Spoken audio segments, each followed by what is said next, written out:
Doctor ವಿಶೇಷ ಕಾರ್ಯಕ್ರಮಕ್ಕೆ ಸ್ವಾಗತ. ನಾನು ಶಕುಂತಲಾ ಭೂಷಣ್.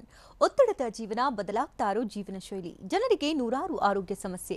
ಯಾವ ಸಮಸ್ಯೆಗೆ ಯಾವ ಚಿಕಿತ್ಸೆ ಅನ್ನೋದೇ ದೊಡ್ಡ ಚಿಂತೆ. ಇಂತಹ ಸಮಸ್ಯೆ ಇರೋರಿಗೆ ಒಂದೇ ವೇದಿಕೆಯಲ್ಲಿ ಸಿಗುತ್ತೆ ಉತ್ತರ. ಇದೇ ಟಿವಿನ ವಿಶೇಷ ಕಾರ್ಯಕ್ರಮ ನಿಮ್ಮ ಡಾಕ್ಟರ್.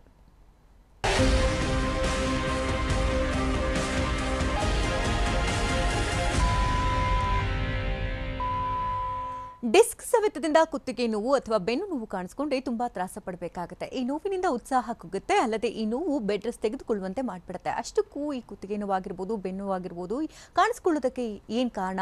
ಡಿಸ್ಕ್ನಲ್ಲಿ ಯಾವ್ಯಾವ ರೀತಿಯ ಪ್ರಾಬ್ಲಮ್ಗಳು ಬರುತ್ತೆ? ಇನ್ನು ಗಂಟೆಗಟ್ಟಲೆ ಒಂದೇ ಕಡೆ ಕೂತ್ಕೊಂಡು ಕೆಲಸ ಮಾಡೋದು, ಸರಿಯಾದ ವ್ಯಾಯಾಮ ಇಲ್ಲದೆ ಇರೋದು, ಕೆಲಸದ ಒತ್ತಡ ಮತ್ತು ಅತಿಯಾದ ಭಾರ ಇರೋದ್ರಿಂದ ಈ ತರನಾದಂತಹ ನೋವುಗಳು ಬರುವಂತಹ ಸಾಧ್ಯತೆಗಳಿದೆ.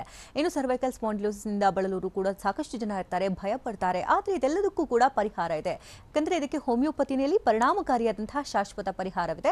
ಹಾಗಾದ್ರೆ ಆ ಟ್ರೀಟ್ಮೆಂಟ್ ವಿಧಾನ ಹೇಗೆ? ಈ ಬಗ್ಗೆ ತಿಳಿಸೋದಕ್ಕೆ ಹೋಮಿಯೋಕೇರ್ ಇಂಟರ್ನ್ಯಾಷನಲ್ನ ವೈದ್ಯರಾದಂತಹ ಡಾಕ್ಟರ್ ರಶ್ಮಿ ಅವರು ನಮ್ಮೊಂದಿಗಿದ್ದಾರೆ. ಬನ್ನಿ ಅವರ ಕಾರ್ಯಕ್ರಮಕ್ಕೆ ವೆಲ್ಕಮ್ ಮಾಡ್ಕೋಣ. Madam, welcome to the show. Thank you.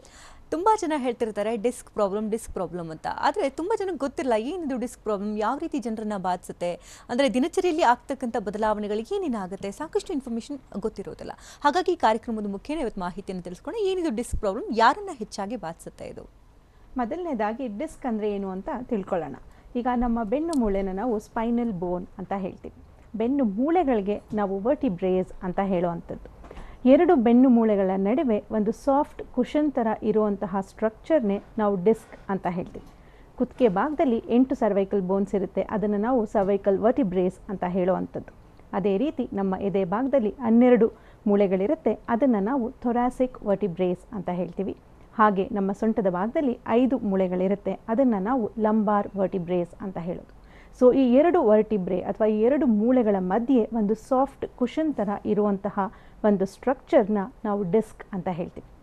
ಈ ಡಿಸ್ಕ್ ಒಂದು ಶಾಕ್ ಅಬ್ಸರ್ವರ್ ಥರ ಕೆಲಸ ಮಾಡ್ತಾ ಇರುತ್ತೆ. ನಾವು ಭಾರ ಎತ್ತಿದಾಗ ಅಥವಾ ನಾವು ಜಂಪ್ ಮಾಡಿದಾಗ, ನಾವು 2 ವೀಲರಲ್ಲಿ ಟ್ರಾವೆಲ್ ಮಾಡಿದಾಗ ಆ ಮೂಳೆಗಳು ತನ್ನ ಜಾಗದಿಂದ ಸರ್ಕೊಳ್ದೇ ಇರೋ ಹಾಗೆ ಮತ್ತು ಇಲ್ಲಿಂದ ಪಾಸ್ ಆಗ್ತಿರೋವಂತಹ ಒಂದು ನರ್ವ್ಸ್ಗೆ ಅದು ಕುಷನ್ ಥರ ಸಪ್ಲೈ ಮಾಡುವಂಥದ್ದು. ಈ ಡಿಸ್ಕ್ ಒಂದು ಸೆಂಟ್ರಲ್ಲಿ ಅದು ಲಿಕ್ವಿಡ್ ಥರ ಇರುವಂಥದ್ದು ಅಥವಾ ಜೆಲ್ ಥರ ಇರುವಂಥದ್ದು, ಅದು ಸುತ್ತ ಒಂದು ಕಾರ್ಟಿಲೇಜ್ ಟಿಶ್ಯೂಸ್ ಇರುವಂಥದ್ದು. ಈ ಡಿಸ್ಕ್ ನಮಗೆ ಶಾಕ್ ಅಬ್ಸರ್ವ್ ಥರ ಮಾಡೋದು ಅಷ್ಟೇ ಅಲ್ಲ, ಅದು ನಮ್ಮ ಮೂಳೆಗಳನ್ನ ಒಂದು ಅಲೈನ್ಮೆಂಟಲ್ಲಿರೋ ಹಾಗೆ ಅದು ಮೇಂಟೈನ್ ಮಾಡ್ಕೋತಾ ಇರುತ್ತೆ. ಇದ್ರ ಜೊತೆಗೆ ನಮಗೆ ಎಕ್ಸೆಸಿವ್ ಸ್ಟ್ರೆಸ್ ಮತ್ತು ಸ್ಟ್ರೇನ್ ಆದಾಗ ಯಾವುದೇ ರೀತಿಯಾಗಿ ಅದು ಮೂಳೆಗಳಿಗೆ ತಲುಪದೇ ಇರೋ ಹಾಗೆ ಇದು ಪ್ರಿವೆಂಟ್ ಮಾಡ್ತಾ ಹೋಗುವಂಥದ್ದು. ಯಾವಾಗ ನಮಗೆ ಮೂಳೆಗಳ ಸವೆತ ಆಗುವಂಥದ್ದು ಅಥವಾ ಯಾವಾಗ ಈ ಡಿಸ್ಕ್ ಡಿಹೈಡ್ರೇಟ್ ಅಂತ ಹೇಳ್ತೀವಿ, ಇದು ಏನು ಮಧ್ಯದಲ್ಲಿ ಜೆಲ್ ಥರ ಇರುತ್ತೆ ಅದು ಸ್ವಲ್ಪ ಬತ್ ಹೋದಾಗ ಅದು ನಮಗೆ ಹಾರ್ಡ್ ಸ್ಟ್ರಕ್ಚರ್ ಥರ ಆಗ್ತಾ ಇರುತ್ತೆ. ಆಗ ಅಲ್ಲಿಂದ ಪಾಸ್ ಆಗೋ ನರಗಳ ಮೇಲೆ ಅದು ಒತ್ತಡ ಬೀರಿದಾಗ ನಮಗೆ ಕುತ್ತಿಗೆ ಭಾಗದಲ್ಲಿ ನೋವಾಗುವಂಥದ್ದು ಅಥವಾ ಸೊಂಟದ ಭಾಗದಲ್ಲಿ ನೋವಾಗೋದನ್ನು ನಾವು ನೋಡ್ತಾ ಇರ್ತೀವಿ. ಇಂಥ ಅರ್ಲಿ ಸ್ಟೇಜಸ್ಸಲ್ಲಿದ್ದಾಗ, ಕುತ್ತಿಗೆ ಭಾಗದಲ್ಲಿದ್ದಾಗ ಅದಕ್ಕೆ ನಾವು ಸರ್ವೈಕಲ್ ಸ್ಪಾಂಡಿಲೋಸಿಸ್ ಅಂತ ಹೇಳುವಂಥದ್ದು. ಇದೇ ಥರ ನಮ್ಮ ಸೊಂಟದ ಭಾಗದಲ್ಲಿ ಆದಾಗ ಅದಕ್ಕೆ ನಾವು ಲಂಬಾರ್ ಸ್ಪಾಂಡಿಲೋಸಿಸ್ ಅಂತ ಹೇಳ್ತೀವಿ. ಬರೀ ಈ ಡಿಸ್ಕ್ ಡ್ರೈ ಆಗೋದಷ್ಟೇ ಅಲ್ಲ, ಒಂದೊಂದು ಸತಿ ಈ ಡಿಸ್ಕ್ ತನ್ನ ಜಾಗದಿಂದ ಸರ್ಕೊಂಡು ಅದು ಹರ್ನಿಯೇಟ್ ಅಂತ ಹೇಳ್ತೀವಿ. ಅಂದರೆ ತನ್ನ ಜಾಗದಿಂದ ಅದು ಪುಷ್ ಆಗಿ ಇನ್ನೊಂದು ಸ್ವಲ್ಪ ಮುಂದಕ್ಕೆ ಬಂದಾಗ ಅದನ್ನು ನಾವು ಡಿಸ್ಕ್ ಹರ್ನಿಯೇಷನ್ ಅಂತ ಹೇಳ್ತೀವಿ. ಅಥವಾ ಈ ಡಿಸ್ಕ್ ಸ್ವಲ್ಪ ಊದ್ಕೊಂಡಾಗೆ ಆದಾಗ ಅದನ್ನು ನಾವು ಡಿಸ್ಕ್ ಬಲ್ಜ್ ಅಂತ ಹೇಳುವಂಥದ್ದು. ಇನ್ನು ವಯಸ್ಸಾದಾಗ ಒಬ್ರು ಕಾಲರ್ ಇದ್ದಾರೆ, ಮಾತಾಡ್ಸೋಣ. ಬೆಂಗಳೂರಿನಿಂದ ಅಬ್ದುಲ್ ಕರೀಂ ಕರೆ ಮಾಡಿದ್ದಾರೆ. ನಮಸ್ತೆ ಅಬ್ದುಲ್ ಕರೀಂ ಅವರೇ. ನಮಸ್ಕಾರ ಮೇಡಮ್. ಡಾಕ್ಟರ್ ಇದ್ದಾರೆ, ಮಾತನಾಡಿ. ಹಲೋ, ನಮಸ್ಕಾರ ಮೇಡಮ್. ನಮಸ್ತೆ ಅಬ್ದುಲ್, ಹೇಳಿ. ಮೇಡಮ್, ಇದು ಸೊಂಟದಲ್ಲಿ ನೋವಿರುತ್ತೆ ಸೈಡಲ್ಲಿ. ಸೊ ಅದಕ್ಕೆ ಜಾಸ್ತಿ ಏನಿರೋದಿಲ್ಲ. ಓಕೆ. ಟ್ರಾವೆಲ್ ಮಾಡಬೇಕಾದ್ರೆ ಬಸ್ಸಲ್ಲಿ ಸ್ವಲ್ಪ ಅಲ್ಲಿ ನಿಂತ್ಕೊಂಡಾಗೆ ಜಾಸ್ತಿ ಹೊತ್ತು ನಿಂತ್ಕೊಂಡಂಗೆ ಈ ನೋವು ಬರ್ತಾ ಇರುತ್ತೆ ಮೇಡಮ್. ಮೊದಲನೇದಾಗಿ ನಿಮಗೆ ವಯಸ್ಸು ಎಷ್ಟಾಗಿದೆ ಅಬ್ದುಲ್? 45 ಆಗಿದೆ ಮೇಡಮ್. ಇದುವರೆಗೂ ಸೊಂಟ ನೋವು ಬರ್ತಾ ಇದೆ ಅಂತ ಹೇಳ್ತಾ ಇದ್ದೀರಾ. ಏನಾದ್ರು ಟ್ರೀಟ್ಮೆಂಟ್ ತಗೊಳ್ಳೋದು ಅಥವಾ ಬೆಲ್ಟ್ ಯೂಸ್ ಮಾಡೋದು ಆ ಥರ ಏನಾದ್ರು ಮಾಡ್ತಿದ್ದೀರಾ? ಬೆಲ್ಟ್ ಏನು ಯೂಸ್ ಮಾಡ್ತಾ ಇಲ್ಲ ಮೇಡಮ್. ಮೊದಲನೇದಾಗಿ ನಿಮ್ಮ ಏಜ್ 40+ ಆಗಿರೋದ್ರಿಂದ, ಜೊತೆಗೆ ನೀವು ಟ್ರಾವೆಲ್ ಮಾಡಬೇಕಾದ್ರೆ ಅಥವಾ ಏನಾದರೂ ಸ್ಟ್ರೇನಸ್ ಎಕ್ಸಸೈಸ್ ಮಾಡಿದಾಗ ಮಾತ್ರನೇ ನಿಮಗೆ ಸೊಂಟದಲ್ಲಿ ನೋವು ಬರ್ತಾ ಇದೆ ಅಂತ ಹೇಳ್ತೀರಾ. ಇದಕ್ಕೆ ನಾವು ಮೈಲ್ಡಾಗಿ ಲಂಬಾರ್ ಸ್ಪಾಂಡಿಲೋಸಿಸ್ ಅಂತ ಹೇಳ್ತೀವಿ. ಸೊ ಆದಷ್ಟು ನೀವು ಬ್ಯಾಕ್ ಸ್ಟ್ರೆಂಥನಿಂಗ್ ಎಕ್ಸಸೈಸ್ ಮಾಡುವಂಥದ್ದು, ಅಥವಾ ನಿಮ್ಮ ದೇಹದ ತೂಕ ತುಂಬ ಜಾಸ್ತಿ ಇದ್ದರೆ ಸ್ವಲ್ಪ ವೆಯ್ಟ್ ರಿಡಕ್ಷನ್ ಮಾಡುವಂಥದ್ದು, ರೆಗ್ಯುಲರ್ ಆಗಿ ಫಿಸಿಕಲ್ ಆ್ಯಕ್ಟಿವಿಟಿನಲ್ಲಿ ಇನ್ವಾಲ್ವ್ ಆಗೋದು, ಇದು ಮಾಡಿದಾಗ ನಿಮಗೆ ಮಸ್ಕ್ಯುಲರ್ ಸ್ಟ್ರೆಂಥನಿಂಗ್ ಅಂತ ಆಗುತ್ತೆ. ಆಗ ನಿಮಗೆ ಈಗಷ್ಟೇ ಶುರು ಆಗ್ತಿರೋ ಲಂಬಾರ್ ಸ್ಪಾಂಡಿಲೋಸಿಸ್ನ ನಾವು ತಡೆಗಟ್ಟಬಹುದು. ಧನ್ಯವಾದ ಅಬ್ದುಲ್ ಅವರೇ, ಕರೆ ಮಾಡೋದಕ್ಕಾಗಿ. ಇನ್ನು ಡಿಸ್ಕ್ ಸಮಸ್ಯೆಗೆ ಸಂಬಂಧಪಟ್ಟಂತೆ ವಯಸ್ಸಾದವರಲ್ಲಿ ಯಾವ ರೀತಿ ಪರಿಣಾಮ ಬೀರುತ್ತೆ ಅಂತ ಹೇಳ್ತಾ ಇದ್ರೆ ಮುಂದುವರಿಸಿ. ಸೊ ಯೂಶ್ವಲಿ ನಾನು ಆಲ್ರೆಡಿ ಹೇಳಿದೆ ನಿಮಗೆ ಡಿಸ್ಕ್ ಹರ್ನಿಯೇಟ್ ಆಗುತ್ತೆ ಅಥವಾ ಡಿಸ್ಕ್ ಬಲ್ಜ್ ಆಗುತ್ತೆ ಅಂತ. ಸೊ ಅದೇ ರೀತಿ ವಯಸ್ಸಾದಾಗ ಹೇಗೆ ನಮ್ಮ ಶರೀರದಲ್ಲಿ ನಮ್ಮ ಮೂಳೆಗಳ ಸವೆತ ಸ್ಟಾರ್ಟ್ ಆಗುತ್ತೋ ಅದೇ ರೀತಿ ನಮ್ಮ ಬೆನ್ನು ಮೂಳೆಗಳಲ್ಲೂ ನಾವು ಸವೆತಗಳನ್ನ ನೋಡ್ತಾ ಹೋಗ್ತೀವಿ. ಅದನ್ನೇ ನಾವು ಡಿಜೆನರೇಷನ್ ಅಂತ ಹೇಳ್ತೀವಿ. ಈ ಡಿಸ್ಕ್ ಕೂಡ ಡಿಜೆನರೇಟ್ ಆಗೋ ಸಾಧ್ಯತೆಗಳಿರುತ್ತೆ. ಯಾವಾಗ ಈ ಡಿಸ್ಕ್ ಡಿಜೆನರೇಟ್ ಆಗ್ತಾ ಇರುತ್ತೋ ಅದ್ರ ಸುತ್ತ ಇರುವಂತಹ ಕಾರ್ಟಿಲೇಜಸ್ ಟಿಶ್ಯೂಸ್ ತುಂಬಾ ವೀಕ್ ಆದಾಗ ಅದ್ರ ಒಳಗಡೆ ಇರೋ ಜೆಲ್ ಅಂತ ಸಬ್ಸ್ಟೆನ್ಸ್ ಆಚೆ ಬರುವಂಥದ್ದು, ಅಥವಾ ಮೂಳೆಗಳು ಒಂದಕ್ಕೊಂದು ಘರ್ಷಿಸೋ ಹಾಗೆ ಅದು ತನ್ನ ಥಿಕ್ನೆಸ್ನ ಕಡಿಮೆ ಮಾಡ್ಕೊಳ್ಳುವಂಥದ್ದು. ಸೊ ಈ ರೀತಿ ಚಾನ್ಸಸ್ನ ನಾವು ವಯಸ್ಸಾದವರಲ್ಲಿ ನೋಡ್ತೀವಿ. ಹೆಣ್ಮಕ್ಳಿಗೆ ಕಂಪೇರ್ ಮಾಡಿದಾಗ ಗಂಡು ಮಕ್ಕಳಲ್ಲಿ ಈ ಡಿಸ್ಕಿನ ಸಮಸ್ಯೆ ಜಾಸ್ತಿ ಇರೋದನ್ನು ನೋಡ್ತೀವಿ, ಸ್ಪೆಷಲಿ 30+ ಅಥವಾ 40+ ವಯಸ್ಸಾದಮೇಲೆ. ಏಕೆಂದರೆ ಅವ್ರಿಗೆ ಎಕ್ಸೆಸಿವ್ ಫಿಸಿಕಲ್ ಆ್ಯಕ್ಟಿವಿಟೀಸ್ ಇರುತ್ತೆ, ಸ್ಟ್ರೇನಸ್ ಆ್ಯಕ್ಟಿವಿಟೀಸ್ ಇರುವಂಥದ್ದು, ತುಂಬ ಜಾಸ್ತಿ ಟ್ರಾವೆಲ್ ಮಾಡುವಂಥದ್ದು. ಸೊ ಇಂಥವರಲ್ಲಿ ಈ ಡಿಸ್ಕಿನ ಸಮಸ್ಯೆ ಇರೋದನ್ನು ನಾವು ನೋಡ್ತಾ ಹೋಗಬಹುದು. ಸೊ ಇದು ಬಿಟ್ಟರೆ ಈಗ ನಾವು ಹೆಣ್ಮಕ್ಳಲ್ಲಿ ಕೂಡ ಈ ಸೊಂಟ ನೋವು ಅಥವಾ ಕುತ್ತಿಗೆ ನೋವನ್ನ ತುಂಬಾ ಅರ್ಲಿ ಏಜಲ್ಲಿ ನೋಡೋದಕ್ಕೆ ಮುಖ್ಯವಾದ ಕಾರಣ ಅಂದರೆ ನಮ್ಮಲ್ಲಿ ಆಗುವಂತಹ ಡಿಫಿಷಿಯನ್ಸೀಸ್ ಅಂತ ಹೇಳ್ತೀವಿ. ಈಗ ನಾವೇ ನೋಡಬಹುದು ಆಫ್ಟರ್ 25 ಇಯರ್ಸ್ ಅಥವಾ ಆಫ್ಟರ್ 30 ಇಯರ್ಸ್ ಹೆಣ್ಮಕ್ಳು ಹೇಳ್ತಾ ಇರ್ತಾರೆ, ನಂಗೆ ತುಂಬಾ ಸೊಂಟ ನೋವ್ತಾ ಇದೆ, ನನಗೆ ತುಂಬ ಹೊತ್ತು ನಿಂತ್ಕೊಳ್ಳೋಕ್ಕಾಗಲ್ಲ ಅಥವಾ ಬಗ್ಗಿ ಎದ್ದು ಕೆಲಸ ಮಾಡೋಕ್ಕಾಗೋಲ್ಲ ಅಂತ. ಸೊ ಇಂಥವರಲ್ಲಿ ನಾವೇನಾದರೂ ರಕ್ತ ಪರೀಕ್ಷೆ ಮಾಡಿಸಿದಾಗ ಅವರಲ್ಲಿ ಕ್ಯಾಲ್ಶಿಯಂ ಅಂಶ ಕಡಿಮೆ ಇರುವಂಥದ್ದು ಅಥವಾ ವಿಟಮಿನ್ ಡಿ ಅಂಶ ಕಡಿಮೆ ಇರೋದನ್ನು ನೋಡ್ತೀವಿ. ಸೊ ಈ ಡಿಸ್ಕ್ ತುಂಬ ಬೇಗ ನಮಗೆ ಸವೆತ ಆಗುವಂಥದ್ದು ಅಥವಾ ನಮ್ಮ ಶರೀರದಲ್ಲಿ ಮೂಳೆಗಳ ಸವೆತ ಆಗೋದಕ್ಕೆ ಮುಖ್ಯವಾದ ಕಾರಣ ಡಿಫಿಷಿಯನ್ಸೀಸ್. ಯಾವಾಗ ನಮ್ಮ ಶರೀರದಲ್ಲಿ ಕ್ಯಾಲ್ಶಿಯಂ ಮತ್ತು ವಿಟಮಿನ್ ಡಿ ಡಿಫಿಷಿಯನ್ಸಿ ಆಗುತ್ತೋ ಆಗಲೂ ಕೂಡ ನಮಗೆ ಬರೀ ಸೊಂಟ ನೋವು ಅಥವಾ ಕುತ್ತಿಗೆ ನೋವು ಅಷ್ಟೇ ಅಲ್ಲ, ನಮ್ಮ ಶರೀರದಲ್ಲಿ ನಮಗೆ ಬೇರೆ ಜಾಯಿಂಟ್ಗಳ ಪೇಯ್ನ್ ಕೂಡ ಬರೋದನ್ನು ನೋಡಬಹುದು. ಇನ್ನು ಮಿಕ್ಕಿದ್ದು ರೀಸನ್ಸ್ ಅಂತ ನಾವು ಹೇಳೋದಾದರೆ ಮಾರ್ಬಿಡ್ ಒಬಿಸಿಟಿ ಅಂತ ಹೇಳ್ಬೋದು. ದೇಹದ ತೂಕ ತುಂಬ ಜಾಸ್ತಿ ಆಗ್ತಾ ಇದ್ದ ಹಾಗೆ ನಮಗೆ ಸೊಂಟ ನೋವು ತುಂಬ ಜಾಸ್ತಿ ಆಗೋದನ್ನು ನೋಡಬಹುದು. ಅಷ್ಟೇ ಅಲ್ಲ, ನಮ್ಮ ಮೊಣಕಾಲುಗಳಲ್ಲಿ ಕೂಡ ನಾವು ನೋವನ್ನ ನೋಡ್ತಾ ಹೋಗ್ತೀವಿ.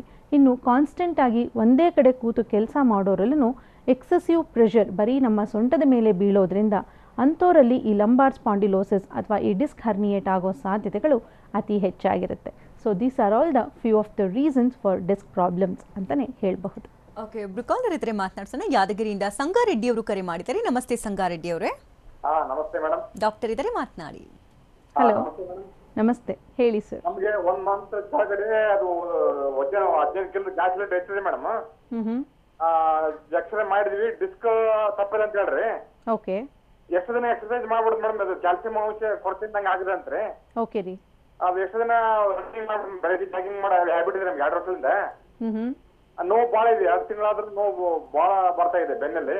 ಓಕೆ, ಇನ್ನು ಎಷ್ಟು ದಿನ ಎಕ್ಸರ್ಸೈಸ್ ಮಾಡ್ಬೇಕು ಮೇಡಮ್? ಸರ್, ನೀವು ಆಲ್ರೆಡಿ 6 ತಿಂಗಳಿಂದ ನೋವಿದೆ ಅಂತ ಹೇಳ್ತಾ ಇದ್ದೀರಾ, ಜೊತೆಗೆ ನೀವು ಎಕ್ಸಸೈಸ್ ಕೂಡ ಮಾಡ್ತಿದ್ದೀನಿ ಅಂತ ಹೇಳ್ತಿದ್ದೀರಾ. ಸೊ ನೀವು ಫಿಸಿಕಲ್ ಆ್ಯಕ್ಟಿವಿಟಿ ಅಥವಾ ರೆಗ್ಯುಲರ್ ಆಗಿ ಎಕ್ಸಸೈಸ್ ಮಾಡಿದ್ರೂ ನಿಮಗೆ ನೋವು ಹಾಗೆ ಕಾಣಿಸ್ತಾ ಇದೆ ಅಂದರೆ ನೀವು ಫರ್ದರ್ ಇನ್ವೆಸ್ಟಿಗೇಷನ್ ಮಾಡಿಸ್ಬೇಕಾಗುತ್ತೆ. ಸೊ ಡಿಸ್ಕಲ್ ಸಮಸ್ಯೆ ಇರೋದು ಗೊತ್ತಿದೆ, ಆದರೆ ಡಿಸ್ಕ್ ಹರ್ನಿಯೇಟ್ ಆಗಿದೆಯಾ, ಡಿಸ್ಕ್ ಬಲ್ಜ್ ಆಗಿದೆಯಾ, ಅದನ್ನು ನಾವು ನೋಡಬೇಕಾಗುತ್ತೆ. ಸೊ ಇದಕ್ಕೆ ನೀವು MRI ಮಾಡಿಸೋದು ತುಂಬ ಉತ್ತಮ. ಜೊತೆಗೆ ನೀವು ಕ್ಯಾಲ್ಶಿಯಂ ಕೊರತೆ ಇದೆ ಅಂತ ಹೇಳ್ತಾ ಇದ್ದೀರಾ, ಸೊ ಆದಷ್ಟು ಕ್ಯಾಲ್ಶಿಯಂ ಸಪ್ಲಿಮೆಂಟ್ಸ್ನ ತಗೊಳ್ಳಿ. ಬರೀ ಎಕ್ಸಸೈಸ್ ಮಾಡಿದಾಗ ನಿಮಗೆ ನೋವು ಕಡಿಮೆ ಆಗಿಲ್ಲ ಅಂದಾಗ ನಿಮಗೆ ಅದಕ್ಕೆ ಟ್ರೀಟ್ಮೆಂಟ್ನ ಅವಶ್ಯಕತೆ ಇರೋದು ಖಂಡಿತ. ಧನ್ಯವಾದ ಸಂಗಾರೆಡ್ಡಿ ಅವರೇ, ಕರೆ ಮಾಡೋದಕ್ಕಾಗಿ. ಇನ್ನು ತುಂಬ ಜನಕ್ಕೆ ಡಿಸ್ಕ್ ಸಮಸ್ಯೆ ಇದೆ ಅಂತ ತಿಳ್ಕೊಳ್ಳೋದೆ ರೋಗ ಉಲ್ಬಣ ಆದಂಥ ಸಂದರ್ಭದಲ್ಲಿ ಸ್ಟಾರ್ಟಿಂಗ್ ಸ್ಟೇಜಸಲ್ಲಿ ಏನೋ ಬ್ಯಾಕ್ ಪೇನ್ ಬರ್ತಾ ಇದೆ ಅಥವಾ ಸ್ಟ್ರೈನ್ ಆಗಿರ್ಬೋದು, ಅದಕ್ಕೆ ಈ ರೀತಿ ಆಗ್ತಾ ಇದೆ, ಅಥವಾ ಹೆಣ್ಮಕ್ಳಂತೂ ಕೆಲಸ ಜಾಸ್ತಿ ಮಾಡಿದ್ದೀವಿ ಅಥವಾ ಗರ್ಭಾವಸ್ಥೆ ನಂತರದಲ್ಲಿ ಈ ರೀತಿ ಸಮಸ್ಯೆಗಳು ಕಾಣ್ತಾ ಇದೆ ಅಂದರೆ ವಯೋಸಹಜ ಅಂತ ತಿಳ್ಕೊಂಡು ಸುಮ್ಮನೆ ಆಗಿಬಿಡ್ತಾರೆ. ಹೇಗೆ ತಿಳ್ಕೊಳ್ಳೋದು ಡಿಸ್ಕಲ್ ಪ್ರಾಬ್ಲಮ್ ಆಗಿದೆ ಅಂತ? ಈ ಲಕ್ಷಣಗಳಿಗೆ ನೀನು ಗೋಚರಿಸುತ್ತೆ? ಸೊ ಬೇಸಿಕಲಿ ನಮಗೆ ಯಾವುದೇ ರೀತಿಯಾದ ಜಾಯಿಂಟ್ ಕಂಪ್ಲೇಂಟ್ಸ್ ಇದ್ದಾಗ ದ ಫಸ್ಟ್ ಸಿಂಪ್ಟಮ್ ಅಥವಾ ಪ್ರಿಲಿಮಿನರಿ ಸಿಂಪ್ಟಮ್ ಅನ್ನೋದು ಪೇಯ್ನ್. ಈ ಪೇಯ್ನ್ ಬಂದಾಗ ನಮಗೆ ಎಷ್ಟು ಡ್ಯೂರೇಷನಿಂದ ಪೇಯ್ನ್ ಬರ್ತಾ ಇದೆ, ಪೇಯ್ನ್ ಯಾವಾಗ ಕಡಿಮೆ ಆಗುತ್ತೆ, ಅಥವಾ ಏನು ಕೆಲಸ ಮಾಡಿದಾಗ ನಮಗೆ ಪೇಯ್ನ್ ಜಾಸ್ತಿ ಆಗುತ್ತೆ, ಇದ್ರ ಕಡೆ ನಾವು ಗಮನ ಹರಿಸ್ಬೇಕಾಗುತ್ತೆ. So initial stages of pain ನಮಗೆ ಬರೋದು ಎಕ್ಸೆಸಿವ್ ಸ್ಟ್ರೆಸ್ ಮತ್ತು ಸ್ಟ್ರೇನ್ ಆದಾಗ. ಈಗ ನಾವು ಮನೆಯಲ್ಲಿ ತುಂಬ ಜಾಸ್ತಿ ಕೆಲಸ ಮಾಡಿರ್ತೀವಿ ಅಥವಾ ನಾವು ತುಂಬ ಲಾಂಗ್ ಜರ್ನಿ ಮಾಡಿರ್ತೀವಿ, ಆಗ ನಮಗೆ ಮೈಕೈ ನೋವು ಬರೋದು, ಸೊಂಟ ನೋವು ಬರೋದು ತುಂಬಾ ಸಹಜ. ನಾವು ಅಡಿಕ್ವೇಟ್ ರೆಸ್ಟ್ ಮಾಡಿದಾಗಲೋ ಅಥವಾ ಏನೋ ಒಂದು ಪೇಯ್ನ್ ಕಿಲ್ಲರ್ ಥರ ಏನಾದರೂ ಒಂದು ಮಾತ್ರೆ ತೊಗೊಂಡಾಗ ಆ ನೋವು ಸಂಪೂರ್ಣವಾಗಿ ಕಡಿಮೆ ಆಗುತ್ತೆ. ಮತ್ತು ಅದೇ ರೀತಿ ನಾವು ಎಕ್ಸ್ಪೋಜರ್ ಆದಾಗ ನಮಗೆ ನೋವು ಬರೋವಂಥದ್ದು. ಆದರೆ ಯಾವಾಗ ನಮಗೆ ಡಿಸ್ಕಲ್ಲಿ ಸಮಸ್ಯೆ ಇರುತ್ತೆ ಆಗ ನಮಗೆ ಕಾನ್ಸ್ಟೆಂಟ್ ಏಕಿಂಗ್ ಪೇಯ್ನ್ ಇರುತ್ತೆ. ಈಗ ಸ್ವಲ್ಪ ಹೊತ್ತು ನಾವು ಕೆಲಸ ಮಾಡಿದ ತಕ್ಷಣ ನಮಗೆ ಸೊಂಟದ ಭಾಗದಲ್ಲಿ ನೋವಾಗುವಂಥದ್ದು, ಅಥವಾ ನಾವು ತುಂಬ ಹೊತ್ತು ನಿಂತ್ಕೊಳ್ಳೋದು, ಅಥವಾ ತುಂಬ ಹೊತ್ತು ಒಂದೇ ಕಡೆ ಕೂತ್ಕೊಂಡಾಗ ನಮಗೆ ಪೇಯ್ನ್ ರೀಅಪಿಯರ್ ಆಗ್ತಾ ಇರುತ್ತೆ. ನಾವು ರೆಸ್ಟ್ ಮಾಡಿದಾಗ ನೋವು ಕಡಿಮೆ ಆಗೋದು, ನಾವು ಸ್ವಲ್ಪ ಕೆಲಸ ಅಥವಾ ದೈನಂದಿನ ದಿನಚರಿಗಳನ್ನ ನಾವು ಮಾಡಿದಾಗ ಮತ್ತೆ ಮತ್ತೆ ನಮಗೆ ಪೇಯ್ನ್ ರೀಅಪಿಯರ್ ಆಗ್ತಾ ಇದ್ದರೆ ಆಗ ನಮಗೆ ಡಿಸ್ಕಲ್ಲಿ ಸಮಸ್ಯೆ ಇದೆ. So this is the initial stages. ಇನ್ನೂ ಲೇಟರ್ ಸ್ಟೇಜಸ್ ನಮಗೆ ಇಡೀ ಸೊಂಟ ಯಾವಾಗಲೂ ಏನೋ ಒಂಥರ ಪೇಯ್ನ್ ಇರೋ ಹಾಗೆ, ಬಗ್ಗಿ ಎದ್ದು ಏನು ಕೆಲಸ ಮಾಡೋಕ್ಕಾಗಲ್ಲ, ಅಥವಾ ತುಂಬ ಹೊತ್ತು ಓಡಾಡೋದಕ್ಕಾಗೋದಿಲ್ಲ, ಕುತ್ಕೊಂಡಾಗ ನಿಂತ್ಕೊಳ್ಳೋದಕ್ಕೆ ತೊಂದರೆ ಆಗ್ತಾ ಇದೆ. So this indicates that they are in the second stage ಅಂತ ಹೇಳ್ಬೋದು. ಇಂಥವರು ರೆಸ್ಟ್ ಮಾಡಿದಾಗ ಅವ್ರಿಗೆ ಕಡಿಮೆ ಆಗುತ್ತೆ, ಮತ್ತು ನಾರ್ಮಲ್ ಡೈಲಿ ಆ್ಯಕ್ಟಿವಿಟೀಸ್ ಮಾಡಿದಾಗ ಜಾಸ್ತಿ ಆಗುವಂಥದ್ದು. ಈ ಜಾಗದಲ್ಲಿ ಇದ್ದಂಥ ನೋವು ಅಂದರೆ ಸೊಂಟದ ಭಾಗದಲ್ಲಿ ಅಥವಾ ಕುತ್ತಿಗೆ ಭಾಗದಲ್ಲಿ ಇದ್ದಂಥ ನೋವು ಕ್ರಮೇಣವಾಗಿ ಸೊಂಟದ ಭಾಗದಿಂದ ಕಾಲುಗಳಿಗೆ ಪೇಯ್ನ್ ರೇಡಿಯೇಟ್ ಆಗ್ತಾ ಇದೆ, ಕಾಲುಗಳಲ್ಲಿ ಜೋಮ್ಗುಟ್ಟೋ ಸೆನ್ಸೇಷನ್ ಬರ್ತಾ ಇದೆ, ಅಥವಾ ಇನ್ನರ್ ಥೈ ರೀಜನಲ್ಲಿ ಅವ್ರಿಗೆ ನಮ್ನೆಸ್ ಇರುವಂಥದ್ದು, ಅಥವಾ ಏನು ಸೆನ್ಸೇಷನ್ ಗೊತ್ತಾಗದೇ ಇರುವಂಥದ್ದು, ಅಥವಾ ಕುತ್ತಿಗೆ ಭಾಗದಲ್ಲಿ ಇದ್ದಂಥ ನೋವು ಅದನ್ನು ಅವ್ರಿಗೆ ತಲೆ ಸುತ್ತು ಬರೋಂಗೆ ಆಗೋದು, ಅಥವಾ ತಲೆನೋವು ಬಂದಂಗೆ ಆಗೋದು, ಅಥವಾ ಕೈಗಳಿಗೆ ಪೇಯ್ನ್ ರೇಡಿಯೇಟ್ ಆಗೋದು. ಈ ರೀತಿ ಆದಾಗ it is in the stage 3. ಆಗ ನಮಗೆ ಡಿಸ್ಕ್ ಇನ್ವಾಲ್ವ್ಮೆಂಟ್ ಇರಬಹುದು ಅಂತ ಅನಿಸುತ್ತೆ. ಇನ್ನು ಫೈನಲ್ ಸ್ಟೇಜ್, ನಾವು ಯಾವಾಗ ಸ್ಟೇಜ್ 3ನಲ್ಲೂ ನೆಗ್ಲೆಕ್ಟ್ ಮಾಡಿದಾಗ ನಮಗೆ ನರ್ವ್ಸ್ ಕಂಪ್ಲೀಟಾಗಿ ಕಾಂಪ್ರೆಷನ್ ಆಗುವಂಥದ್ದು, ನಮಗೆ ಸೊಂಟದಿಂದ ಕೆಳಗೆ ಏನು ಸೆನ್ಸೇಷನ್ ಇಲ್ಲದೆ ಇರುವಂಥದ್ದು, ಯೂರಿನೇಷನ್ ಮತ್ತು ಮೋಷನ್ ಪಾಸ್ ಮಾಡೋ ಅವರಿಗೆ ಸೆನ್ಸೇಷನ್ ಆಗದೆ ಇರುವಂಥದ್ದು, ಇದನ್ನು ನಾವು ಲಾಸ್ಟ್ ಸ್ಟೇಜ್ ಅಥವಾ ಫೈನಲ್ ಸ್ಟೇಜ್ ಅಂತ ಹೇಳ್ತೀವಿ. So these are all the stages ಅಂತ ಹೇಳ್ಬೋದು. ಇವತ್ತಿನ ಸಂಚಿಕೆಯಲ್ಲಿ ಡಿಸ್ಕ್ ಸಮಸ್ಯೆಗಳ ಬಗ್ಗೆ ಮಾತನಾಡ್ತಾ ಇದ್ವಿ. ಇನ್ನಷ್ಟು ಮಾಹಿತಿನ ತಿಳ್ಕೊಳ್ಳೋಣ. ಅದಕ್ಕೂ ಮುಂಚೆ ಒಬ್ರು ಕಾಲರ್ ಹಿಡಿತಾರೆ. ಬೆಂಗಳೂರಿನಿಂದ ಕಾಶಿನಾಥ್ ಅವರು ಕರೆ ಮಾಡಿದ್ದಾರೆ. ನಮಸ್ತೆ ಕಾಶಿನಾಥ್ ಅವರೇ. ಡಾಕ್ಟರ್ ಇದ್ದಾರೆ, ಮಾತನಾಡಿ. ಹಲೋ. ಹಲೋ, ಹೇಳಿ ಕಾಶಿನಾಥ್. ಮ್ಯಾಮ್, ನಮಗೆ ಬ್ಯಾಕ್ ಪೈನ್ ಬಂದ್ಬಿಟ್ಟು 1 ಮಂತ್ ಇದೆ. ಓಕೆ. ಅದು ಬ್ಯಾಕ್ ಇಂದ ನಮಗೆ ಕಟ್ ಕಟ್ ಅಂತ ಒಂದು ಶಬ್ದ ಬರುತ್ತೆ ಮ್ಯಾಮ್. ಓಕೆ. ಇನ್ನು ಪೈನ್ ಹಂಗೆ ಇದೆ ಮ್ಯಾಮ್ ನಮಗೆ. ಓಕೆ. ಏನಾದರೂ ಇನ್ವೆಸ್ಟಿಗೇಷನ್ ಮಾಡಿಸಿದ್ದೀರಾ? MRI ಮಾಡಿಸೋದು ಅಥವಾ ಎಕ್ಸ್ರೇ ಮಾಡಿಸೋದು? MRI ಮಾಡಿಸಿಲ್ಲ, CT ಸ್ಕ್ಯಾನ್ ಮಾಡಿಸಿದಿರಿ, ಅದ್ರಲ್ಲಿ ಏನು ಪ್ರಾಬ್ಲಮ್ ಇಲ್ಲ ಅಂತ ಹೇಳಿದ್ರು. ಓಕೆ. ಅದೇನು ಟ್ಯಾಬ್ಲೆಟ್ಸ್ ಕೊಟ್ಟರು, ವಿಟಮಿನ್ಸ್ ಟ್ಯಾಬ್ಲೆಟ್ಸ್, ಅದ್ರಲ್ಲಿ ತಗೊಂಡ್ರೆ ಏನು ಪ್ರಾಬ್ಲಮ್? ಸರ್, ನಿಮಗೆ ವಯಸ್ಸು ಎಷ್ಟಾಗಿದೆ ಈಗ? 32 ಮ್ಯಾಮ್. ಸೊ ನಿಮಗೆ 32 ಇಯರ್ಸ್ ಆಫ್ ಏಜ್ ಆಗಿದೆ ಅಂತ ಹೇಳ್ತೀರಾ, ಮತ್ತು ಬೆನ್ನಲ್ಲಿ ನಿಮಗೆ ಕಟ್ ಕಟ್ ಅಂತ ಸೌಂಡ್ ಬರ್ತಾ ಇದೆ ಅಂತ ಹೇಳ್ತಾ ಇದ್ದೀರಾ. ಮೊದಲನೇದಾಗಿ ಒಂದು ಸಣ್ಣ ರಕ್ತ ಪರೀಕ್ಷೆ ಮಾಡಿಸಿ ಸೀರಮ್ ಕ್ಯಾಲ್ಶಿಯಂ ಲೆವೆಲ್ ಮತ್ತು ವಿಟಮಿನ್ ಡಿ ಲೆವೆಲ್ ಅಂತ, ಮೋಸ್ಟ್ ಪ್ರಾಬಬ್ಲಿ ನಿಮಗೆ ಕ್ಯಾಲ್ಶಿಯಂ ಜೊತೆ ವಿಟಮಿನ್ ಡಿ ಡಿಫಿಷಿಯನ್ಸಿ ಕೂಡ ಇದೆ. ಅದಕ್ಕೋಸ್ಕರನೇ ನಿಮಗೆ ಬೆನ್ಮೂಳೆಯಲ್ಲಿ ಆ ರೀತಿ ಸೌಂಡ್ ಬರ್ತಾ ಇದೆ, ಮತ್ತು ಅಲ್ಲಿ ನಿಮಗೆ ಪೇಯ್ನ್ ಬರ್ತಾ ಇದೆ. ಬ್ಯಾಕ್ ಸ್ಟ್ರೆಂಥನಿಂಗ್ ಎಕ್ಸಸೈಸಸ್ ಅಂತ ಇರುತ್ತೆ. ಈ ಬ್ಯಾಕ್ ಸ್ಟ್ರೆಂಥನಿಂಗ್ ಎಕ್ಸಸೈಸಸ್ ಮಾಡಿಕೊಂಡು ನೀವು ಸಪ್ಲಿಮೆಂಟ್ಸ್ನ ತೊಗೊಂಡಾಗ ನಿಮಗೆ ಪೇಯ್ನ್ ಗ್ರ್ಯಾಜುಯಲ್ ಆಗಿ ರೆಡ್ಯೂಸ್ ಆಗುತ್ತೆ. ಧನ್ಯವಾದ ಕಾಶಿನಾಥ್ ಅವರೇ ಕರೆ ಮಾಡೋದಕ್ಕಾಗಿ. ಇನ್ನು ತುಂಬ ಜನಕ್ಕೆ ಯಾವ್ಯಾವ ರೀತಿ ಟೆಸ್ಟ್ಗಳ ಮೂಲಕ ಇದನ್ನು ಡಿಸ್ಕ್ ಪ್ರಾಬ್ಲಮ್ ಅಂತ ತಿಳ್ಕೊಳ್ಬೋದು ಅಂತ ಗೊತ್ತಿರೋದಿಲ್ಲ. ಸೊ ಇನ್ವೆಸ್ಟಿಗೇಷನ್ಸ್ ಬಗ್ಗೆ ತಿಳಿಸೋದಾದ್ರೆ ಬೇಸಿಕ್ ಇನ್ವೆಸ್ಟಿಗೇಷನ್ಸ್ ಅಂತಲೇ ಇರುತ್ತೆ. ಸೊ ಈಗ ತುಂಬ ಜನಕ್ಕೆ ಬ್ಯಾಕಿಗೆ ಬರ್ತಾ ಇರೋದು ಡಿಫಿಷಿಯನ್ಸಿಸಿಂದ. ಸೊ ಮೊದಲನೇದಾಗಿ ನೀವು ಒಂದು complete blood count, serum calcium level ಮತ್ತು vitamin D level, these are the minimum basic investigations. ನಮಗೆ ರಕ್ತ ಪರೀಕ್ಷೆಯಿಂದ ಗೊತ್ತಾಗುವಂಥದ್ದು. ಈಗ ಸೀರಮ್ ಕ್ಯಾಲ್ಶಿಯಂ ಲೆವೆಲ್ ಕಡಿಮೆ ಇದ್ದರೆ ಕ್ಯಾಲ್ಶಿಯಂ ಸಪ್ಲಿಮೆಂಟ್ ಕೊಡಬೇಕಾಗುತ್ತೆ. ವಿಟಮಿನ್ ಡಿ ಲೆವೆಲ್ ಕಡಿಮೆ ಇದ್ದರೆ ವಿಟಮಿನ್ ಡಿ ಸಿಂಥಸಿಸ್ ಆಗೋ ಹಾಗೆ ಅದನ್ನು ಸಪ್ಲಿಮೆಂಟ್ಸ್ ಕೊಡುವಂಥದ್ದು, ಎಕ್ಸ್ಪೋಜರ್ ಟು ದ ಸನ್ ಮಾಡೋದನ್ನು ನಾವು ಮಾಡಬೇಕು. ಇದ್ರ ಜೊತೆಗೆ ನಮಗೆ ಮೂಳೆನಲ್ಲಿ ಡಿಸ್ಕಲ್ಲಿ ಏನು ಸಮಸ್ಯೆ ಇದೆ ಅಂತ ನೋಡೋದಕ್ಕೆ one of the best investigation ಅಂತ ಹೇಳೋದಾದರೆ MRI ಮಾಡಿಸುವಂಥದ್ದು ಅಥವಾ CT ಸ್ಕ್ಯಾನ್ ಮಾಡಿಸುವಂಥದ್ದು. ಸಿಂಪಲ್ ಆಗಿ ನಮಗೆ ಬೋನ್ ಬಗ್ಗೆ ಒಂದು ಮಾರ್ಫಾಲಜಿ ಏನಾದ್ರು ಗೊತ್ತಾಗಬೇಕಂದ್ರೆ ಒಂದು ಎಕ್ಸ್ರೇ ಮಾಡಿಸುವಂಥದ್ದು. So these are all the basic investigation. ಇದ್ರ ಜೊತೆಗೆ ನಿಮಗೆ ಹೇಗೆ ಪೇಯ್ನ್ ಇದೆ, ಏನು ಅಸೋಸಿಯೇಟೆಡ್ ಕಂಪ್ಲೇಂಟ್ಸ್ ಇದೆ, ಅದ್ರ ಪ್ರಕಾರ ಪೇಷಂಟ್ಸ್ ನಮ್ಮ ಹತ್ರ ಬಂದಾಗ ನಾವು ಅವ್ರಿಗೆ ಇನ್ವೆಸ್ಟಿಗೇಷನ್ಸ್ನ ಅಡ್ವೈಸ್ ಮಾಡ್ತಾ ಹೋಗ್ತೀವಿ. ತುಂಬ ಜನ ಈಗ ಆಪರೇಷನ್ ಮೊರೆ ಕೂಡ ಹೋಗಿರ್ತಾರೆ, ಬಟ್ ಅದಾದ ನಂತರದಲ್ಲಿ ಅವರಿಗೆ ಪೇಯ್ನ್ ಮಾತ್ರ ಕಡಿಮೆ ಆಗಿರೋದಿಲ್ಲ. ಲೈಫ್ ಲಾಂಗ್ ನಾವು ಪೇಯ್ನ್ಗೆ ಟ್ರೀಟ್ಮೆಂಟ್ ತಗೊಳ್ಬೇಕಾ ಅನ್ನೋ ಒಂದು ಪ್ರಶ್ನೆ ಬರುತ್ತೆ. ಸೊ ಹೋಮಿಯೋಪತಿನಲ್ಲಿ ಚಿಕಿತ್ಸೆ ತಗೊಳ್ತೀವಿ ಅಂದರೆ ಯಾವ ರೀತಿ ಇದೆ ಚಿಕಿತ್ಸಾ ವಿಧಾನ ಇದಕ್ಕೆ? ಹೋಮಿಯೋಕೇರ್ ಇಂಟರ್ನ್ಯಾಷನಲಲ್ಲಿ ನಿಮಗೆ ಯಾವುದೇ ರೀತಿಯಾದ ಡಿಸ್ಕ್ ಸಮಸ್ಯೆ ಇರಬಹುದು, ಅಥವಾ cervical spondylosis, lumbar spondylosis, disc hernia, disc bulge, disc prolapse ಅಥವಾ ಡಿಸ್ಕ್ ಡಿಜನರೇಷನ್, ಈ ರೀತಿ ಬೆನ್ನು ಮೂಳೆಗೆ ಸಂಬಂಧಪಟ್ಟಂತೆ ಎಲ್ಲ ಥರದ ಸಮಸ್ಯೆಗಳಿಗೂ ನಾವು ನಿಮಗೆ ಇಲ್ಲಿ ಕಾನ್ಸ್ಟಿಟ್ಯೂಷನಲ್ ಹೋಮಿಯೋಪತಿ ಟ್ರೀಟ್ಮೆಂಟ್ ಅಂತ ಕೊಡ್ತೀವಿ. ಈಗ ಆಲ್ರೆಡಿ ನಿಮಗೆ ಸರ್ಜರಿ ಆಗಿದೆ, ಸರ್ಜರಿ ಆದಮೇಲೂ ಪೇಯ್ನ್ ನಿಮಗೆ ಪರ್ಸಿಸ್ಟೆಂಟ್ ಆಗಿದೆ, ಅಥವಾ ಕೆಲವರಿಗೆ ಸರ್ಜರಿಗೆ ಹೋಗೋದಕ್ಕೆ ತುಂಬ ಭಯ, ಅದಕ್ಕೆ ಅವ್ರು ಸರ್ಜರಿ ಮಾಡಿಸ್ಕೊಳ್ಳೋಕ್ಕಾಗೋದಿಲ್ಲ, ಅಂಥವರು ಕೂಡ ಹೋಮಿಯೋಪತಿ ಟ್ರೀಟ್ಮೆಂಟ್ನ ತಗೋಬಹುದು.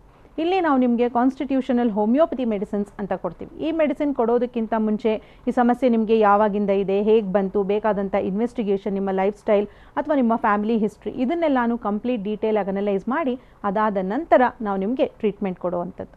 ಟ್ರೀಟ್ಮೆಂಟ್ ಕೊಡೋದ್ರ ಜೊತೆಗೆ ನಿಮ್ಮ ಡಯಟರಿ ಹ್ಯಾಬಿಟ್ಸ್ ಏನೇನು ಚೇಂಜ್ ಮಾಡ್ಕೋಬೇಕು ಇದನ್ನು ನಾವು ಹೇಳ್ತೀವಿ. ಜೊತೆಗೆ ಒಂದಷ್ಟು ಫಿಸಿಯೋಥೆರಪಿಕ್ ಎಕ್ಸಸೈಸಸ್ ಅಂತಲೇ ಇರುತ್ತೆ, ಆ ಎಕ್ಸಸೈಸಸ್ನ ನಾವು ನಿಮಗೆ ಅಡ್ವೈಸ್ ಮಾಡ್ತೀವಿ. ನಾವು ಹೇಳ್ದ ಹಾಗೆ ನೀವು ರೆಗ್ಯುಲರ್ ಆಗಿ ಮೆಡಿಸಿನ್ಸ್ ತೊಗೊಂಡು ನಾವು ಎಕ್ಸಸೈಸಸ್ ಎಲ್ಲ ಮಾಡಿದಾಗ ನಿಮಗೆ ನಿಧಾನವಾಗಿ ಕ್ರಮೇಣವಾಗಿ ನೋವೆಲ್ಲ ಕಡಿಮೆ ಆಗುತ್ತೆ. ಯಾವುದೇ ರೀತಿಯಾದ ಸರ್ಜಿಕಲ್ ಪ್ರೊಸೀಜರ್ಗೆ ಹೋಗೋ ಅವಶ್ಯಕತೆ ಇರೋದಿಲ್ಲ. ಇನ್ನು ಕೊರೋನಾ ಸಂದರ್ಭ ಆಗಿರೋದ್ರಿಂದ ಇಮ್ಯುನಿಟಿ ಪವರ್ನ ಎಲ್ಲರೂ ಕೂಡ ಜಾಸ್ತಿ ಮಾಡ್ಕೊಳ್ಬೇಕು, ರೋಗ ನಿರೋಧಕ ಶಕ್ತಿಯಿಂದ ಹೊಡೆದಾಡ್ತಿರ್ತಾರೆ. ಯಾವ ರೀತಿ ಇದೆ ಇದಕ್ಕೆ ಚಿಕಿತ್ಸೆ?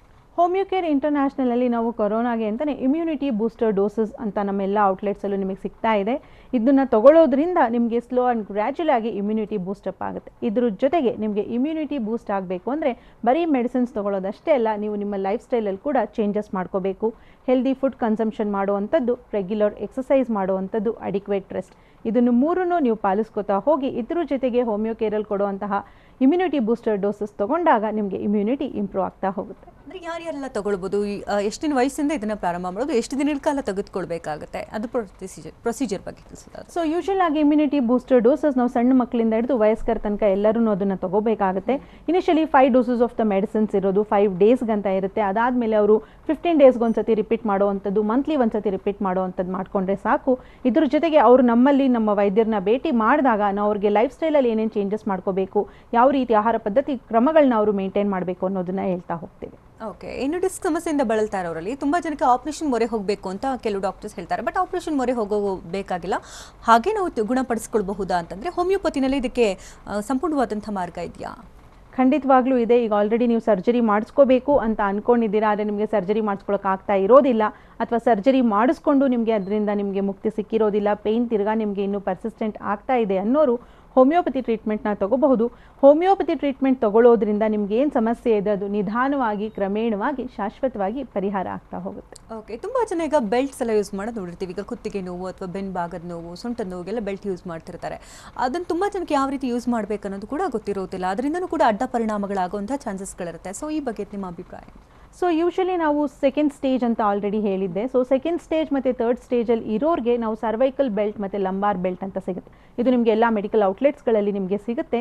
ನೀವು ಯಾವಾಗ ಸ್ಟ್ರೇನಸ್ ಎಕ್ಸಸೈಸ್ ಮಾಡ್ತಿರ್ತೀರಾ, ಈಗ ತುಂಬ ಹೊತ್ತು ಒಂದೇ ಕಡೆ ಕುತ್ಕೊಂಡು ಕೆಲಸ ಮಾಡೋದು ಅಥವಾ ಟ್ರಾವೆಲಿಂಗ್ ಮಾಡ್ತಾ ಇರುವಂಥದ್ದು ಅಥವಾ ರೆಗ್ಯುಲರ್ ವಾಕಿಂಗ್ ಹೋಗಬೇಕಾದ್ರೆ ನೀವು ಲಂಬಾರ್ ಬೆಲ್ಟ್ನ ಯೂಸ್ ಮಾಡೋದು ತುಂಬಾ ಉತ್ತಮ.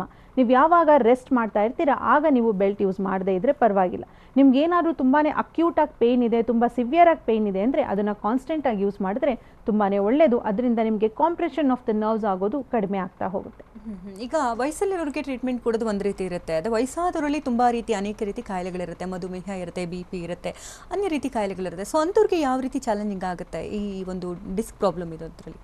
ಸೊ ಯೂಶುವಲ್ ಆಗಿ ವಯಸ್ಸಾದವರಲ್ಲಿ ನಾವು ಸಂಪೂರ್ಣ ಗುಣಪಡಿಸ್ತೀವಿ ಅನ್ನೋದಕ್ಕಿಂತನೂ ಅವ್ರಿಗೆ ಪೇಯ್ನ ನಾವು ಸಬ್ಸೈಡ್ ಮಾಡಿದ್ರೆ ಅವ್ರಿಗೆ ಅಷ್ಟೇ ಸರಿ ಹೋಗ್ತಾ ಇರುತ್ತೆ. ಈಗ ಆಲ್ರೆಡಿ ಅವ್ರು ಅನ್ಯ ಪದ್ಧತಿಗಳ ಮೆಡಿಸಿನ್ಸ್ ತೊಗೋತಾ ಇರ್ತಾರೆ. ಆ ಮೆಡಿಸಿನ್ಸ್ ತೊಗೊಂಡ್ಮೇಲೂ ಅವ್ರು ಹೋಮಿಯೋಪತಿ ಟ್ರೀಟ್ಮೆಂಟ್ ತೊಗೋಬಹುದಾ ಅನ್ನೋ ಒಂದು ಪ್ರಶ್ನೆ ಇರುತ್ತೆ. ಜೊತೆಗೆ ಈ ಹೋಮಿಯೋಪತಿ ಮೆಡಿಸಿನ್ ತೊಗೊಂಡಾಗ ನನಗೆ ಸರಿ ಹೋಗುತ್ತಾ ಅನ್ನೋ ಇನ್ನೊಂದು ಪ್ರಶ್ನೆ ಇರುತ್ತೆ. ಅನ್ಯ ಪದ್ಧತಿಗಳ ಮೆಡಿಸಿನ್ಸ್ ಜೊತೆ ನೀವು ಖಂಡಿತವಾಗ್ಲೂ ಹೋಮಿಯೋಪತಿ ಟ್ರೀಟ್ಮೆಂಟ್ ತೊಗೋಬಹುದು. ನಿಮಗೆ ಯಾವುದೇ ರೀತಿಯಾದ ಅಡ್ಡ ಪರಿಣಾಮಗಳು ಏನು ಆಗದಿರ ನಿಮ್ಮಲ್ಲಿ ಏನು ಕಂಪ್ಲೇಂಟ್ಸ್ ಇದೆ ಅದು ಸ್ಲೋ ಆ್ಯಂಡ್ ಗ್ರ್ಯಾಜುಯಲ್ ಆಗಿ ಇಂಪ್ರೂವ್ಮೆಂಟ್ ಆಗೋ ಹಾಗೆ ನಾವು ನಿಮಗೆ ಟ್ರೀಟ್ಮೆಂಟ್ ಕೊಡ್ತೀವಿ. ಡಾಕ್ಟರ್, ಕಾರ್ಯಕ್ರಮಕ್ಕೆ ಆಗಮಿಸಿ ಹಲವು ಮಾಹಿತಿ ನೀಡೋದಕ್ಕಾಗಿ ಧನ್ಯವಾದ ತಮಗೆ. ನಮಸ್ತೆ ವೀಕ್ಷಕರೇ, ಡಾಕ್ಟರ್ ರಶ್ಮಿ ಅವ್ರನ್ನ ಭೇಟಿ ಮಾಡಬೇಕಂದ್ರೆ ಅಡ್ರೆಸ್ ಪ್ಲೇಟ್ ಈ ರೀತಿ ಇದೆ, ನೋಟ್ ಮಾಡ್ಕೊಳ್ಳಿ. ಹೋಮಿಯೋಕೇರ್ ಇಂಟರ್ನ್ಯಾಷನಲ್ ಪ್ರೈವೇಟ್ ಲಿಮಿಟೆಡ್ ಬೆಂಗಳೂರಿನ ಬ್ರಾಂಚಸ್ಗಳು ಈ ರೀತಿ ಇದೆ: ಜಯನಗರ, ಮಲ್ಲೇಶ್ವರಂ, ಇಂದಿರಾನಗರ, HSR ಲೇಔಟ್. ಇತರೆ ಬ್ರಾಂಚಸ್ಗಳು ಬೆಳಗಾವಿ, ದಾವಣಗೆರೆ, ಹುಬ್ಬಳ್ಳಿ, ಮೈಸೂರು, ಮಂಗಳೂರು, ಕಲಬುರಗಿ, ಬಳ್ಳಾರಿ, ವಿಜಯಪುರ, ಹಾಸನ, ಬೀದರ್, ಶಿವಮೊಗ್ಗ, ತುಮಕೂರು. ಕಾಂಟ್ಯಾಕ್ಟ್ ನಂಬರ್ ಈ ರೀತಿ ಇದೆ: 1800100812, ಮತ್ತೊಂದು ಸಂಖ್ಯೆ 9550001133. ಇದು ಈ ಹೊತ್ತಿನ ವಿಶೇಷ. ನಿಮ್ಮ ಡಾಕ್ಟರ್. ನಿರಂತರ ಸುದ್ದಿಗಾಗಿ ನೋಡ್ತಾ ಇರಿ TV9.